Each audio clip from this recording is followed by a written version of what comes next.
Welcome to Lagos. Today I'm visiting one of the most significant architectural families in Nigeria, the Williams family. The husband is an architect, the wife is an architect. She was even born to an architect. Come with me and hear what this is all about.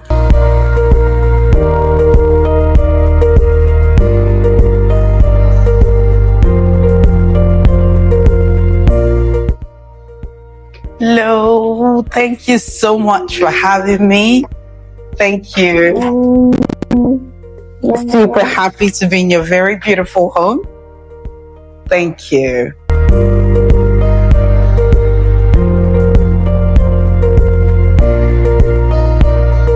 Yinka Williams, thank you so much for having me in your very beautiful home. Thank you. It is such an honor to meet you again. Thank you very much. I get intrigued by a lot of your works and the fact that you were literally born into architecture. Your father was by Isaac Fola Alade. He designed the Federal Secretariat in Lagos.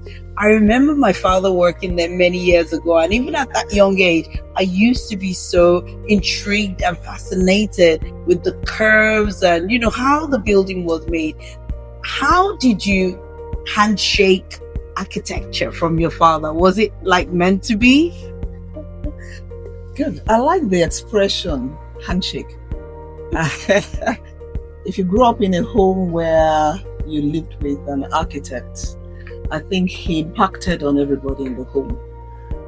Even you who came around to visit and to sleep over got the same sort of impact.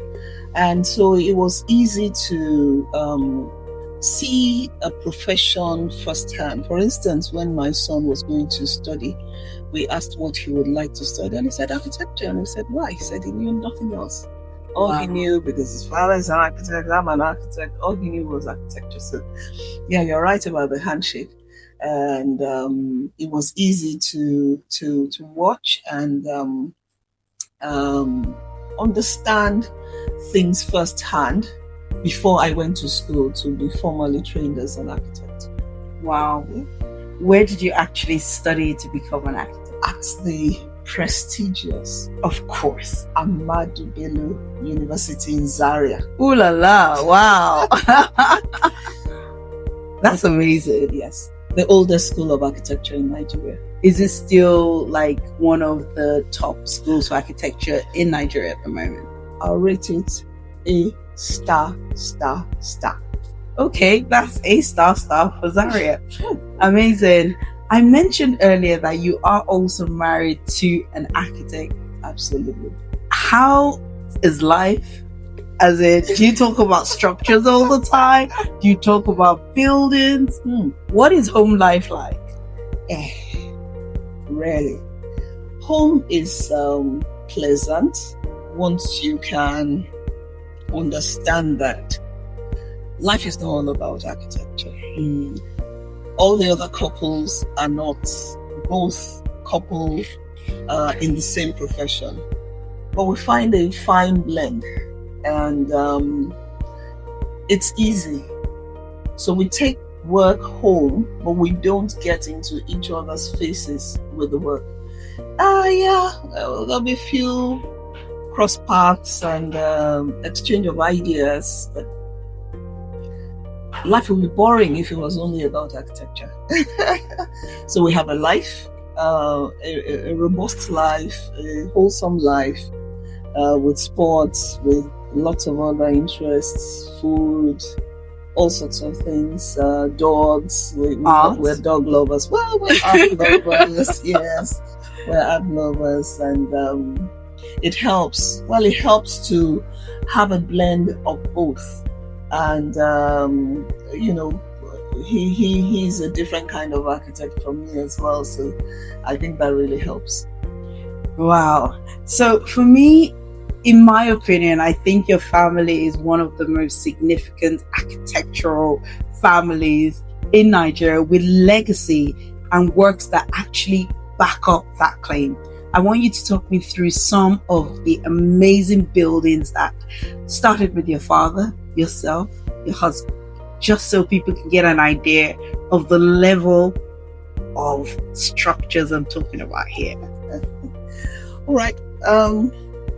Well, again, it's a pleasure to be talking about my profession, my dear profession. It's a very endearing profession to us who are architects, and would like to let you know what the Nigerian Architects is all about. My friend actually coined a good name for my dad. He calls him the native architect because he was all about what we would understand as traditional architecture. He loved to embellish his works with traditional architecture. We remember the Remembrance Arcade in Tafawa Balewa Square. I remember those motifs at the entrance of the arcade. Absolutely. That's a typical northern motif. Wow. It's called the Arewa motif. Wow. And, the structure was built in concrete. So if you looked at the structure from anywhere in the world, it could have been in Italy, it could have been anywhere. But with that motif, it actually identifies it with Nigeria. And because it was a national arcade, it wasn't necessary that it was going to look like a Yoruba arcade. So it was good he put that Arewa embellishment, and I think that was one of the works he did that he was most proud of, because he was able to create a memorial space for, I think it's in Trafalgar Square, you have that in London, where you have a memorial space for the fallen heroes from all kinds of wars. So you have that in Washington, D.C., you have that in several countries where the capital has an insignia that represents the fallen heroes. So he was able to use that to celebrate heroes. So our dad was really, your dad too, was really someone who was a proponent of African architecture, traditional architecture. I mean, we could sit here and talk about him all day, but we're not talking about him today. I'm very proud of my dad. He did a lot of wonderful work. Yeah, the Federal Secretariat, and that's a lovely artist's impression of the Federal Secretariat. It's still one of the best buildings he designed, I think about 50 years ago. Amazing. About 50 years ago. Wow. And all we need to do in this country is to look at buildings like this, or any other building for that matter, not because it's my dad's design, and not let it go to waste for any reason at all. All that building needs is a little bit of what I call TLC. Tender, loving care. Coat of paint here, repurposing if you want. But don't let it that waste. Maintenance culture. Just the maintenance culture left it in that state.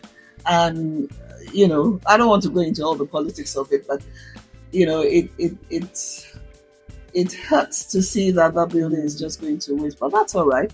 He designed several other buildings anyway, and that's the life of an architect. We go all over the world, we see buildings in ruins.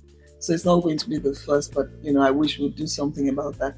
But apart from that, I studied to be an architect. I've been an architect now for about 39 years. Wow. Yeah, since I left school. And I've had a very interesting life in practice. Well, of course, I started with my dad and then veered off into other aspects of architecture, which I loved. Construction, the manufacturing, all kinds of things, interiors, landscaping. And then I came back into private practice, and I now run dad's practice. But in the course of time, I've done a lot of work in the educational space, in residential, commercial buildings, industrial buildings, places of worship, all kinds of recreational spaces, all kinds of spaces. And these days, guess what I do? Mostly what I enjoy doing. All right, because I looked after my dad when he was much older. Yes. And it occurred to me that, so much for being able to design anything, almost anything. I'm not trying to praise myself, but I think I'm a good architect. Of course you are. An award-winning architect for that matter. But when I saw my dad become old and frail, architecture didn't matter to him anymore. Mm. And what mattered to you at that stage of your life, which we call the twilight years of your life, is your level of comfort. Wow. Your level of comfort where you live, the things that make life easy for you. You'll be surprised, little things can just be distressing, can be otherwise make life a lot happier. And I started to look at a lot of things. It took me a while to understand that I couldn't continue to help him live in his home as if he was still the strong man that he was.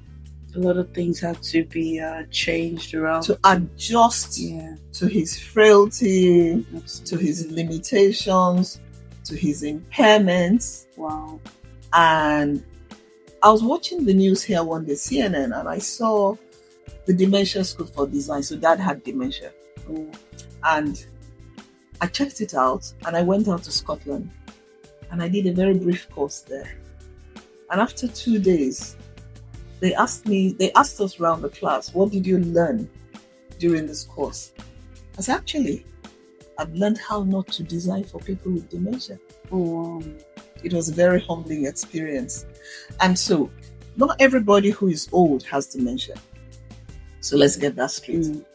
But I find out that everybody who is old cannot live the same quality of life with the same furniture, with the same levels like you have in this home, comes in different levels. The person who is older is going to find it difficult dealing with to navigate those different levels. Even one step is a hazard.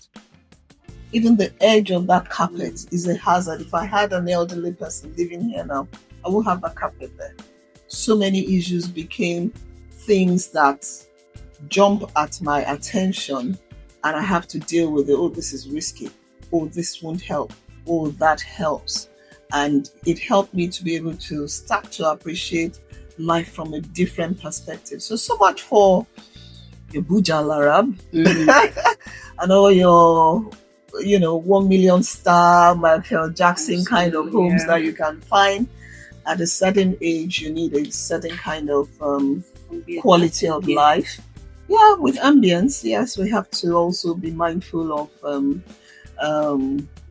the dignity of the person. So it's not all doom and gloom. And we don't want to make homes look like hospitals. And we like people to age in place by staying in their home. So I do a lot with what I call architectural gerontology. Oh, wow. That's a big word for me. That's a big word. I think we need to unpack that. But before we do, I'm going to just segue a little bit. One of the things I love about architecture is how it marries with design and sometimes art. I know that you're a lover of art, and I'm always asking you how you pick up pieces that you love. The reason why I ask this question is, to me, I find that some people go for art pieces that cost a particular amount for the resale value, whereas I'm of the opinion that art should be cultivated. We should all learn to become tastemakers so that we're finding these new artists and helping them grow. What's your take on art generally, Nigerian art? Great. Art is one of those aspects of life that depict custom, tradition, like food, like fashion. So art is one of them. And what art does for someone like me is, if you gave this home to someone else to redecorate, they'll come with different ideas. They may not have this sort of chairs, which, by the way, came from, I believe, Ghana. I love them. They're really beautiful. We've had this for over 23 years now. Amazing. And I like the fact that, it's understated, but it has an identity. And I'm people think I'm Ghanaian sometimes. Same as me. Yeah. My friend in Zari actually named me Amma because we couldn't figure out what day of the week I was born. And she says, okay, I'll assume you were born on a Saturday. And, people in Ghana who are born on Saturday are called Amma. So I'm Amma by Ghanaian. I just put a few pieces together around me now. So we have the stool. I'll give you the history of the stool. I'll tell you about this coaster, which is actually the real tree branch that was cut into coasters. And you won't believe how old these branches were. When we bought them in 1998, I think they will be about 100 or 200 years old. Wow. Yes. Wow. So things like this catch my fancy. It doesn't have to be sign art. There's actually a piece of it that tells the history of the coaster. So that it doesn't have to be a renowned artist for me. It doesn't have to be an artist that an art piece that I bought in the gallery. Yeah, some I bought in galleries, or my husband bought in galleries. But I've got to be attracted to the piece of art first. And then, we're probably in a tourist place in Zimbabwe and bought this. And if this is all that appealed to me, yeah, that's a good piece of art. This is a good piece that my husband has inherited from his father. Wow. And his father inherited from his uncle. This piece of art is well over 120 years old. Wow. I can confirm that for you later. There's some books where we have stories about his works. So this tool, combined with a few other elements in this house, which forms part of our artwork, and I really, really treasure things like this. The terracotta was made by my daughter. Oh, wow. She's an artist, yes. She's a painter. Recently, she picked up pottery. She also did this. Oh, amazing. But that's because she generally grew up in a home where there's art everywhere. This piece also came from Ghana. Wow. I think there was a time when we went a lot to Ghana. And I remember in 1998 when we first went to Zimbabwe, and my former boss, who is perhaps the biggest art collector in this country today, Engineer Yanisi Shilon, asked me to get him a piece of art that was made from stone from Zimbabwe. And I thought, so we got there and I was, they took me to the streets and I said, no, I don't want street art. This guy is the biggest collector. And they're like, no, what does it matter? We'll get someone to come and sign it for you. And I'm like, no, this is not what we want. Until we went to a gallery called Chapungu. And once I got into that gallery, from the grounds into the actual gallery, I knew I'd find what I wanted here. Mm-hmm. And I was able to afford something done by second generation artists. And they gave me a certificate of authenticity for it. And that blew my boss's mind away. So I'm happy I was able to give a collector a piece of art that he could really appreciate. Amazing. Yeah. So art for me could be going to Jack on the Market, which I do a lot. I buy a lot of pieces from Jack on the Market. Again, it depends on what you do with your pieces of art.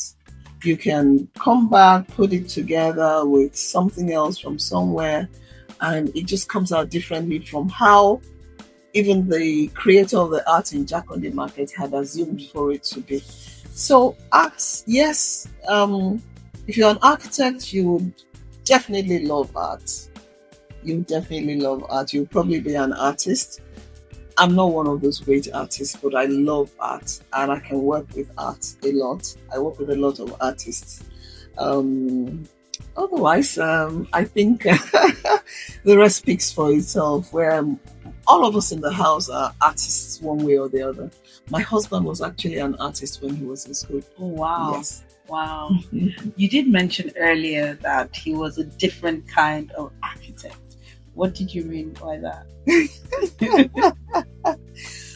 Well, I grew up of course, with an architect. So I had a very, very, very robust idea of architecture.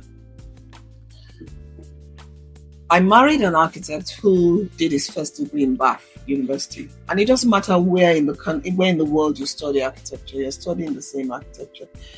You all come in with different ideas, and then of course he came to Nigeria and did his masters here, and he's always lived here and has always practiced here. I admire his kind of architecture. People come into this house and they ask, "Oh, did both of you design the house?" I say, "No. He designed the house, and I must let him express himself." I love his designs. I'm happy with his designs.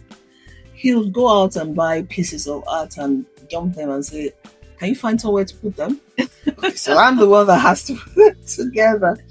Well, of course, if I'm working on my project, I have the freedom to do whatever I like.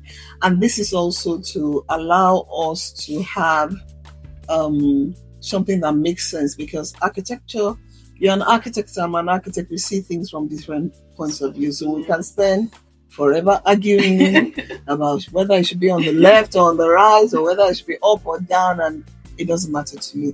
For me, the creativity in me helps me to welcome different ideas. So, I really love his kind of architecture. I love what he does with his innate, because it doesn't come from a background of architecture, it comes from a background of medicine. His parents were in the medical field. His dad was a medical doctor and lawyer. Amazing. His medical doctor and lawyer. Like, who does that? Yeah. How did that happen? I think he was exceptionally brilliant. Wow. That's all. I don't know if we have people like that anymore, but he was the first Nigerian to be both a medical doctor and a lawyer. Mm-hmm. And he was perfectly well fitted to that. His mom, on the other hand, was a very creative woman. She read domestic science, and then she became the first dietitian in Nigeria. Wow. And she baked so many people's wedding cakes, birthday cakes. That's maybe where I can say he got his creativity from. And I think he's one of the... I think I admire him as an architect. I never knew I would marry. After I said to myself, I'm never going to marry an architect. So 35 years after, I'm wondering, okay, so how did I do this? But it's fine.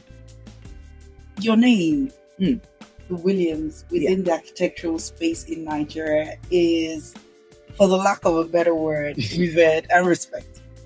How does that make you feel stepping out when you show up to do some work? How does it make you feel? Because celebrities come in very many different ways. I'm not talking about you celebrities on Instagram. I'm talking about real celebrities that actually are change and tastemakers in Nigeria. I believe that your family sits right there at the top. How does that make you feel? Well, I feel humbled by your expressions of me that I'm now trying to adopt. Very honestly, whatever you call yourself, particularly if you're in the creative industry, you better be able to have evidence for it. So it's not just that you're the daughter of an architect, or you know an architect, or you know of one. You need to show anybody that you have competence, you have the capability, and you can. And these days, the way I see myself is I should be more of a solution provider. So Bola, I see you as a solution provider, one of its kind. Oh. There's no two Bolanles in the world. Very So if they say you're an architect, you show up on the job in front of your clients, whoever the client is, and you show your competence, you show your knowledge, and you show that, you've been given a brief to deal with, and you come up with resourceful ideas for that brief to be a solution to a problem, or to help to create an opportunity for investment or an opportunity for, let's even take a hospital, for instance. So the hospital wants a space where they can provide healing. I had a client once who's a doctor, owns a hospital. I said, if I put under in an operating theater, I want to wake up thinking I'm not in heaven, thinking I didn't die. And so I don't want to see the clinical white walls as I'm waking up from theater. So I convinced him that we had to tile all the walls in a very interesting color. So once I wake up, I recognize the walls and I say, okay, we didn't die. We're fine. And I think for once, he was able to understand the psychology of patients, because patients get terrified when they go to hospital. Absolutely. And these are things where I say architecture is more about providing solutions. Yeah, what you end up seeing is the shell, but the ideas that you put together to get the shell together is you've put yourself in the position of the doctor, you put yourself in the position of the client, in their family, and you all come to a space where you're looking to get healed. And healing mostly comes from the mind. And if your mind is not settled, I'm sorry, they can do 10 surgeries and they don't solve the problem. So myself and my doctor, my client, I'll mention his name, Dr. Ajayi, he owns Renaissance Hospital. Mm-hmm. We had a great time designing his hospital, and I think that's one job I have been very proud to do. Oh, fantastic. Right? My husband does a lot of work. He was into a partnership with a couple of others, and they've done an immense amount of work in the architecture scape in Nigeria, and I'm really proud of what they've done. I had worked in groups and by myself, because sometimes I enjoy collaborating with people. I'm just starting a new job in Ibadan, and I'm not going to reveal it yet. I'll let that. We'll come back for another session and talk about that. I'm really excited about what I'm planning to do in Ibadan.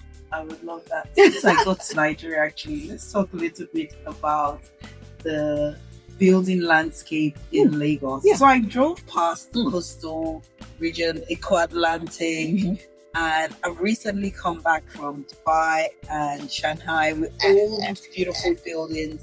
And I just look at these countries and I'm thinking, will Nigeria ever become that? Is that a vision for Nigeria? One other thing that I realized with Dubai is that there's like, how Dubai is going to look in 2040. There's already a blueprint. Does that exist for Nigeria? And what's your vision for Nigeria? How far do you think we are away from that vision, if there is one? Thank you for that lovely, interesting question. Nigeria is Nigeria. Nigeria is unique. Wow, Nigeria is Nigeria. I love that. We're different. I've been to Shanghai, I've been to Beijing, I haven't been to Beijing. Oh no, I have actually, for a very short time. More traditional aspect of China. Yeah. The real original China is in Beijing. Yes. Shanghai is the Canary Wharf type city of China. Look. And there are some other newer towns emerging there. I love those places, but I love the fact that when you see a building that's about China, it tells you I'm China. And we're going to have to start seeing buildings like that in Nigeria too, where you get into the building, it tells you I'm in Nigeria. And we do have them. It depends on what you want to do with your building. Excuse me. Dubai, on the other hand, I may not be too kind to Dubai. Yeah, go for it. Everybody is raving about Dubai, and I get there in 2008, and I'm like, okay, all right. This just reminds me of Vegas. Well, 2008, and now Dubai has completely changed. It's changed because also I know Dubai is under the Arab Emirates. Yes. I don't expect every building there to be very Arab and all that, but I think, again, I might sound a little wicked, but it was just too much for me when I saw it. It's nice, fine, yes, but I wasn't a fan of Dubai. No. I think I felt that way about 10 years ago when I first went to Dubai. Okay. I thought it was very clinical. I thought it looked very Legolandy. It just it looked like I was like in the middle of a dream and left at Legoland. But fast forward to my last trip, I literally did not want to leave. Okay. They've added so much greens. They've added so much everything that nothing looks fake anymore. It just looks like you kind of like pass through here while you're going to somewhere even more beautiful. It is just amazing. I think it's the greens and You're right. how they've managed to pull that into. It just makes you feel more real. I think we were there about 6 years ago, and you're right about that. I think I remember the Museum of the Future. Yes. And a few other new things. So yes, you're right about Dubai. So that's fine for them. They got what they want. Nigeria, Eco-Atlantic is more. I love Eco-Atlantic for the fact that the coastline is being protected now. Okay. You remember Barbich when we were young? Yes. You'd be on Amadu Bello where you have to walk half a mile to touch the water. And the water started to eat up the land, started breaking up the roads, started getting into town, and that wasn't easy. We were looking at a situation. I don't work for government. I hope you know that. And I'm not a politician. But I think they took a good decision by doing Eco-Atlantic. Everywhere in the world, you must protect the shoreline. In South Africa, in America, you don't protect the shoreline, you lose that chunk of land and you can lose it overnight. And so they've protected it, but it costs a lot of money to do it. So they then turned the place into a mini Dubai, if you want. But it's very different from Lagos. It doesn't reflect Lagos. So Eco-Atlantic is Eco-Atlantic for whoever likes it. Do you think it's going to be another banana raised to power 5? Raised to power 1,000, I think. Oh dear. Yes, so it's a very expensive. So when the 1% of the 1% of the would then be judged on their ability to afford Eco-Atlantic, what hope do the rest of Nigerians have? Do you think it's going to be another banana island that most Nigerians can't afford to stay? For all I care, it could even be better than Dubai. Hey, welcome to anybody who wants to invest there. But Eco-Atlantic is not for me. I visit there once in a while and appreciate what is being done there. Is it already ready for people? Are people already Oh yeah, people live there. Oh wow. Oh, you can go there. Oh wow. Oh, you'd love it. I'm just catching up. Oh, you'd love it. But I'm fine here. I love my natural, normal life where I can grow 1 or 2 cocoa trees around my house. I know, I saw a cocoa tree outside. Cocoa tree like, there. who has a cocoa tree outside their house? If not an architect. I have avocado trees around the house, lemon trees, and so on. Well, we've been here about 10 years, so we've been able to grow the plants to maturity. But the important thing for me is I'd love to think of architecture that has an impact on people. So my people,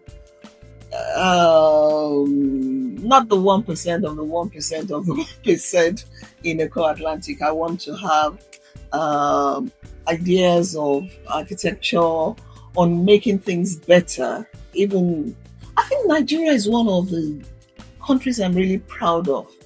I try not to see the negative sides of Nigeria. Yes, there's a lot we can show off in Nigeria. Absolutely. Oh, there's a lot of great things in Nigeria. There's a lot of great architecture. Have you seen what they did with the National Theatre? I saw it. I saw that they've restored it. Have you been inside? I haven't. You should. I have to. You should. Do you know, the other day I bumped into Paul Gunde's son, Owobol Ogunde. He is very handsome and he's a great actor. He was on Anikulapo. He was Basharu on Anikulapo. Yes. Fantastic actor. Okay. And I saw him at the airport. I was leaving Dubai. Okay. And I said to him that I remember watching his dad on stage, National Theatre, and not sleeping for 3 years. I promise you, I couldn't sleep. It was so intense. You know, Gunde films are like the witches and wizards and all of that. It was so intense. I didn't sleep for 3 years straight. But he's actually inherited that acting skill of his father. And that's one of the beautiful things about Nigeria. We have history. We have legacy. We have heritage. We have culture. We have so much. We have so much. And it's all in us, the people. And I think that we need to start writing more books, because how can I be talking about Pa Ogunde and some of the younger people don't even know who I'm talking about? Someone that didn't let me sleep for 3 years. You better know about him. You know, how can we be speaking about your father, Pa Fola Alade, and people not know him like they know Mongo Pat? They were like in the same kind of like. They were like people that you don't and should not forget. And if there's any takeaway for me, is that we have so much history, and I'm super proud to be sitting here with the first daughter of one of Nigeria's greatest architects. Thank you so much for your time. Thank you. Thank you for the honor to sit in your beautiful home. Thank you very much. Thank you. My regards to your very wonderful husband, Mr. Femi Williams. Thank you so much. Before we shoot off, do you have any final words for us? First, I'd like to thank you, Bola, for coming over to our humble home. Not humble. Gorgeous. And showing us that, we have something to show to the world. And on that note, I'd like to say that I've had a very lovely time chatting with you. And I'd like to inform all Nigerians all over the world and non-Nigerians, we love you all here in Nigeria, to come and see Nigeria. We have lots of food, lots of fashion, lots of people, lots of art, lots of places to go, so many places. And one of my favorite places in the whole of Nigeria, you can guess, is Ikogusi Warm Spring. Wow. One of the warm springs in the world, where you can stand and one leg is in cold water, the other one is in, hot water, warm water, whatever you want to call it. We have lovely, lovely things in Nigeria. Please come around more often and discover more. Absolutely. And if you need to learn more about architecture in Nigeria, perhaps you can pick up this or that. Obviously, Mrs. Yinka Williams contributed to this with pictures as well. And you can also see Pa Isaac's work, Fola Alade, in there as well. Really interesting. Thank you so much for your time. Nigeria is beautiful, and I've had the honor to sit with one of Nigeria's best. Thank you once again for your time.